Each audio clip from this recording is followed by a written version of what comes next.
And good afternoon. Welcome into Market Talk for this Wednesday, February 9th. Great to have you with us. Thanks for making us part of your day once again. I'm your host, Jesse Allen. Find us online, markettalkag.com. That is our home on the web, markettalkag.com. You can find us as well on all of our social media platforms. The links are on our website. All of our streaming sources are there as well. Plenty of news of agriculture and much more. It's all at markettalkag.com. Well, we've been waiting on the February WASDE report. We got that out here this morning from USDA. How'd the trade react? What do the numbers have to tell us? We have plenty to discuss today. Let's say good afternoon to our good friend Mike Zuzolo with Global Commodity Analytics. Mike, a busy day, nonetheless exciting as we saw these numbers come out. And the trade reacted pretty positively to the numbers, even though I would call the reports neutral-ish for everything. Tell us what you thought about the WASDE report and what you saw overall. Yeah, I think you could find pretty much anything you wanted in terms of what the trade was looking for if you were a bull or a bear. I think the interesting thing about this table here, Jesse, is the U.S. numbers don't look that different. We did see a reduction in wheat demand domestically, and so that took us up closer to a 650 million bushel carryover, but that doesn't mean much given the drought that we're experiencing in the hard red wheat areas. And I think the wheat was especially sensitive to that as this was Wednesday. And we know we're going to get the fresh drought monitor maps and the agriculture and drought maps and tables on Thursday. And so I think that's probably why, in part, and I'll go into more detail later, why the wheat was able to find some support and actually, I think, turn the whole market back towards the plus side, because we lost about 20 cents a bushel in the soybeans for the lead month futures right after the numbers were published. And I think this goes to the world numbers. That second table, I think, is more important of the two when it comes right down to it. We see in the soybeans, for instance, almost a 93 million metric ton carryover. We saw a sizable cut of 8.8 million tons of Brazil production, or excuse me, of South American production between Brazil, Argentina, and Paraguay. But we also saw a soybean demand reduction globally. So that maybe is something the trade maybe missed after the report came out, and held those prices very, very elevated, because when you look at that ending stocks number of 92.83 on the world basis, and you look at the wide range of trade guesses from 86 all the way to 94 million tons, you're really only about 1 plus 1.2 million tons from the high end of the trading range guess on a very wide trading range. So deep down underneath the sheets, I think the beans are the most vulnerable given this number, and I'll go into more detail on that as well. Corn ending stocks also came in really close to the top end estimate on the trade guess, and again had a very wide, almost 9 million ton trading guess range. And so the corn really needs to perform here on the demand side of the equation, I think, in part, and it needs to really have wheat underneath it as a result of these global numbers. But other than that, it really didn't surprise the market at all. And I talked to a Newswire colleague who was doing an interview with me after the report came out, and he gave me a couple comments of things that other people were saying, and I said yes to one, maybe not so much the other. And the one that I really kind of take issue with is the trade really believes they're right in terms of the lower South American production. I don't think they believe Brazil is only at 134 million tons on production number. That's what USDA gave us today. I think a vast majority of the colleagues that do analysis like me in Chicago and around the country and world are taking Brazil production well below 130 million tons. So I think they better be right in March. I think they're kind of on notice now, if you ask me. A, they better be right about the production number for Brazil, and B, we better start getting some Chinese demand numbers for 2021, 2022 marketing year, because almost everything I've seen the last 2 or 3 weeks since we've known about this drought being as bad as it is China demand that's out into the new crop year. And I don't think that's going to support this market too much. Well, I want to focus on South American soybean production here a little bit. I'll switch tables on the video and just kind of continue on this front here. You know, coming into the trade, this is kind of the numbers that everyone was talking about: Brazil, Argentina, Paraguay, etc. Right. And I think a lot of folks, you know, we didn't expect USDA to make that big of a cut. And, quite frankly, they didn't make that big of a cut here this month. And that seems typical for a February report. What are your thoughts on that and just some of these numbers that we saw? Yeah, that's a great dovetail to what I had just finished up with. I think you're right. February was not a must-have on a big production cut, but I think it puts more pressure on March. What you notice in South America when you add Paraguay to the Argentina and Brazil mix, 185 million tons production. You and I have been talking about Brazil and Argentina just by itself going below 180 million metric tons. That justifies the prices that we're at. And I'll get into that more in detail. But on this chart in particular, you notice that our ending stocks is very, very close to 2018, 2019. And so it kind of makes sense that we're heading towards and trying to check the highs from last year because we're well past the carryover levels on a global basis where we were last year. But on a stocks to use level ratio, I think it's really important to keep in mind the June 21, so last summer, because those are the highs we're chasing after in lead month beans. The June 2021 world ending stocks number was 92.5. Today's was 92.8 because of this production number decline of 9 million, roughly 9 million metric tons. But Jesse, we're trading up at 2013 and almost at 2012 price levels at this, not just the May, June time period of last year, but that's also that back in May, June of last year, that took us up to 2012, 2013 price levels. And the 2013 ending stocks number was a good 30 million tons less than where we are right now. And the 2012 final stocks number in terms of just flat out soybean ending stocks globally was 58 million tons versus today's 92.8. And so you're talking about a 25% stocks to use ratio today in world soybeans, whereas back in 2012, 2013, we were at 21, 22%. So this gives you an idea of why I truly do think that we have too much premium in the beans unless the wheat wants to come in and save the day. Well, as well on the soybean side and corn too, for that matter, when it comes to exports and whatnot, I think there's a lot of rumblings in the trade as we're watching China make these purchases here the last 4 or 5 days. They've come in here, China or unknown, to buy soybeans. We saw some corn. But I know you alluded to this, looking out to that new crop. I mean, talk to us about the export side, China, how this all could tie in, what we really need to see moving forward.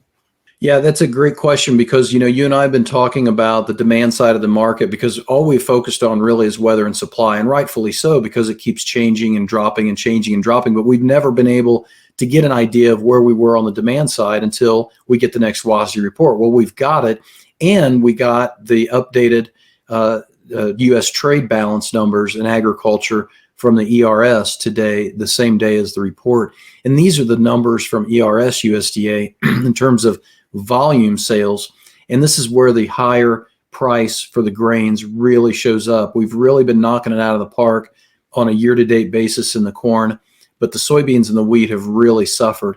And this is where I do sincerely worry about the high price of meal and the high price of beans being chewed up and fed into the Chinese hog side of the equation and their attempt to rebuild their hog herd.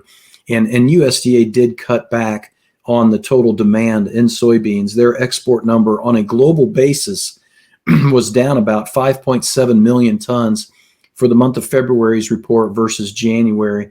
That makes a lot of sense to me. So now we can start gauging maybe how much demand erosion and demand destruction we're doing. And the most fascinating thing to me, Jesse, about this report on Wednesday was I went through the exports and total domestic demand from wheat all the way to pork in terms of what happened this month versus last month. Every single line item, every single commodity was down in exports except for beef was a 0 in terms of change versus January, and wheat came in with a 2.3 million ton increase in terms of export demand in February versus January. So this again lines up with the overall analysis I've been pushing the last several months that wheat really is our leader. It's cheap in terms of demand side. Why else would USDA raise the demand side, especially given some of the drought issues that we're. The wheat side, I'd like to get your thoughts here with just how this all ties in. You've alluded to this a couple of times and how wheat maybe helped bring us back here on Wednesday. So talk to me about what you're seeing with this wheat market and how it might need to be the leader or support here as we move forward. Yeah, and this is where there's a significant, if not historic, drought going on in the Middle East and especially North Africa. This is the Middle East drought map from USDA this week, and there has been some improvement. But when I see Turkey or Algeria or Tunisia buying corn, it really makes my antenna go up. And we're starting to see that right now, Jesse. And this is a really big deal because we usually don't see them buy a lot of the actual corn. It's more of the wheat and things like that. But they have a significant drought all around the Middle East. And just south of this map in North Africa, USDA let us know this week that that crop area of North Africa where their wheat is grown is the worst drought in 30 years right now, and they're not getting any relief. So while the Middle East has gotten some relief, you can see the green areas in this map. That's where the relief came in. That's probably 15 or 20% of the map. The rest of it is still brown and dark brown. Those are severe droughts. And so this is where the trade has been very well aware of the South American bean problem. They've kind of, I would say, disregarded for the most part and are waiting for more information on the corn drought issues in South America.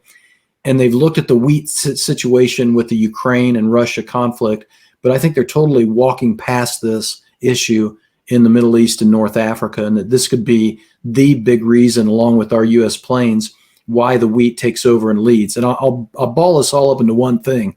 My biggest concern in beans remains what we did in 2008.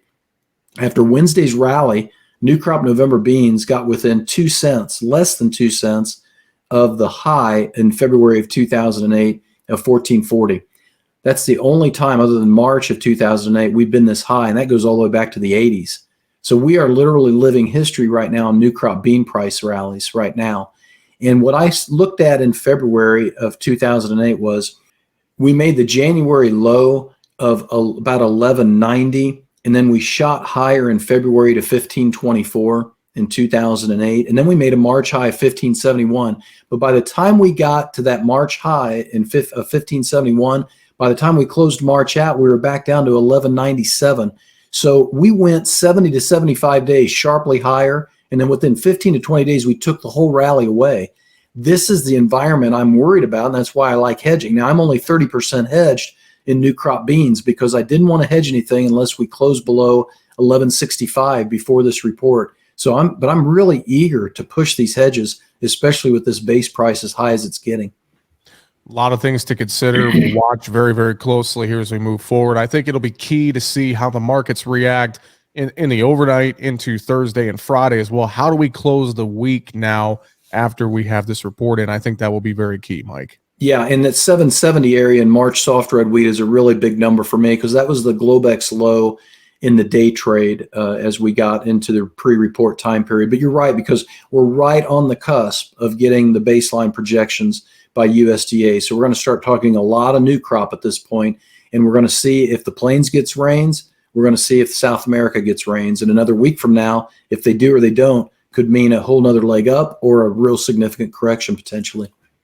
Mike, I want to save us time for livestock today as we got cattle and hogs. Pretty strong, stout day throughout the entire protein sector. How did cattle and hogs, in your opinion, react to what we saw with the WASDE report and just the general tone that's been in these markets here the last few sessions? Yeah, the tone has been buy it with both hands, and I think the market's really eager to see the cash trade develop because it just hasn't really gotten started this week again. I still sense the packers are short bought. I think others are coming around to that idea. But at these prices for summertime hogs and fat cattle in the April especially, I'm really a hedger here, Jesse, because I think these higher consumer prices are going to really beat us back some. Now, one mitigating circumstance to that, and then what I mean by higher prices is I looked at the Tyson revenues and their earnings report this week, and if I'm not mistaken, they actually raised beef prices almost 32% from the last quarter last year. And so, I mean, we're looking at a third more in beef costs than what we were used to about a year ago. And we know that, but now it's been going on for so long, it's going to start hurting us. But mitigating factor potentially is this new news in Indiana of highly pathogenic avian influenza, highly HPAI bird flu. First time since 2020 we've had that in the United States. This is one of those PRRS type issues. This is one of those PED type issues. If it gets out of hand, it could decimate the flock in that part of the country. So we don't have a lot of supplies, and we're going to see a lot of substitution if we see the bird flock in that part of the country get worse, and it'll help beef and pork. The other mitigating circumstances kind of out of nowhere is I think part of the reason we're rallying right now in this later part of the week is because of the Canadian-U.S. trucker strike. I think we're really starting to hurt the transportation and logistics supply chain of getting pork and beef imports into this country. And I think that could show up extra in terms of our retail prices. Well, Mike, before we run out of time, I'll leave the floor to you as we've covered a lot today. There is a lot to talk about in the trade. Any final thoughts you have for us on this Wednesday? I think the report today confirmed, along with some of the stuff we've talked about, Jesse, that we're still in a weather supply-driven market. We are losing demand, but it may not be as much as we need depending on what the weather does here the next 30 to 60 days. So I still like hedging into these rallies, historic rallies in beans. Very eager to start on new crop corn, but I still feel like I'm 15 to 35 cents away from it. Otherwise, please get a trial at this time period because it's an exciting time. I send out a lot of information, but I think it's very useful. Go to globalcomresearch.com. It's globalcom with 2 M's, research.com. I'll be doing seminars and webinars. Sign up for a trial, see if you like it. You heard it, globalcomresearch.com. With that, Mike Zuzolo with Global Commodity Analytics. Thank you for joining us on this Wednesday, sir. Have a great rest of your week. We'll talk to you next week. Thanks for having me, Jesse. Take care.